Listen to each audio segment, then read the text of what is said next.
Hey everybody, the Samsung Galaxy J7 user here, and one of the mornings that I'm up and about, and I'm actually getting this. I'm watching a lot of YouTube videos, and I'm watching different cell phone videos, and I'm watching a lot of different carrier type videos. And it's something that boggles my mind is why does it some people understand certain terms and still complain. And the one like one carrier like I'm with is Boost Mobile. Yeah, a lot of people don't like Boost Mobile. No, they don't got the best coverage depending on where you live. And their coverage as far as the map goes, it don't look really all that good. And, but where I live at, I get decent coverage data-wise, calling and texting. So I don't really worry about it. But anyways, getting on, basically the title of my video is basically throttling versus data deprioritization. And there is so many people that I've seen a few videos, people showing their screens on their Androids or iPhones for that matter.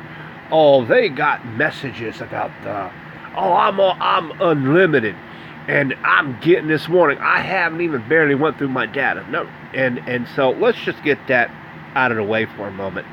So basically,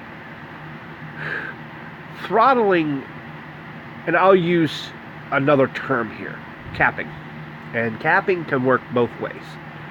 Okay, capping can work in some sense of, well, not so much now in the mobile industry, but let's just use for an example that Boost Mobile has an 8 gigabyte cap on their hotspot, and once you go over that 8 gigabytes, that's it, you're done. There is no throttling involved. Capping can also mean a form of, the form of throttling, depending who uses that term. But for most people who don't understand the term throttling, is basically like this. Any carrier that has tiered type unlimited plans, Boost, which they have a 3 gigabyte plan, some that have like 1 gigabyte, 5, 2 gigabyte, 7, 8, 10 gigabytes, whatever you have.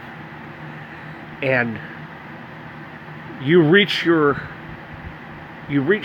say, this certain amount. Say you have a 5 gigabyte plan and you're at 5 gigabytes, and your data itself is just basically throttled after that. So some companies will throttle you at 256 kilobytes per second, or some companies, even like Boost, will knock you down to 128 kilobytes per second.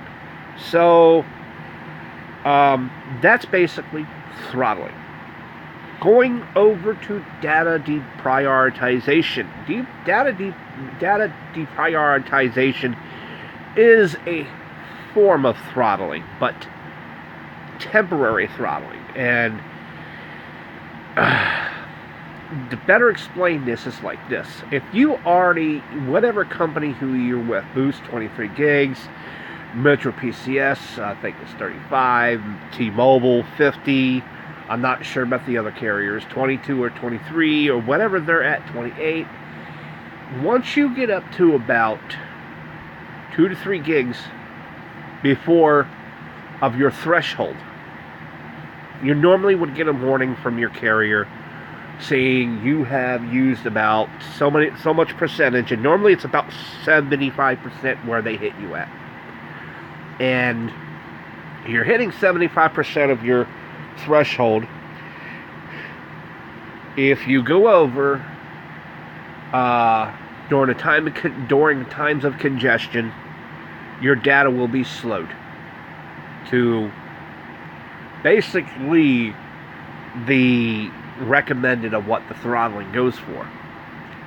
And it could be as long as God knows how long it can be, to the shortest time ever. But you're not being throttled for the rest of the month. So needless to say, what data deprioritization is, in other words, like I said, if you hit your threshold limit already, okay, and somebody's just beginning their month, why should somebody who's beginning their month have to suffer for the slowdown when you're already eating up so much data as it is? That's the whole point. If you already eaten 22, 23 gigs of your data already, and this person is beginning their time, on their data, on their unlimited plan, or whatever plan they're getting and everything, they shouldn't have to suffer that slowdown. So that's basically what data deprioritization. So basically, if you listen to the word deprioritization, priority, the first user who's just beginning their data is going to be the first priority. Whether you're on prepaid or postpaid type company. And normally, in most cases, and sometimes this practice even goes on in most companies, that they will slow down prepaid customers before they will deprioritize their own postpaid customers. If you're with say Boost to Sprint, or Cricket or AT&T prepaid to AT&T itself, they will give their AT&T postpaid customers high-speed data before they will give it to you. I don't give. I mean, even if you before you even reach your threshold, that's the way it is, and that's the way they look at it. I mean, it's a painful reality, but that's the way it works. But anyways, that's the explanation between throttling and data deprioritization. So throttling after so many gigabytes of use, and if you look at data deprioritization, it's the same concept but in a temporary terms. And like I said, you will have anywhere between. I couldn't tell you. I think a friend of mine suffered that one time for almost about like a half an hour, and I thought he was about to go fucking mad. It could be as short as a half an hour. I mean, as long as a half an hour, or as short as maybe within seconds. But like I said, it gives people early into their plan a little bit better speeds than what you have already eaten up. Your 23 gigs and everything. So that's just basically about it. I want to thank everybody for watching and listening to my video. Everybody have a good morning, and peace out.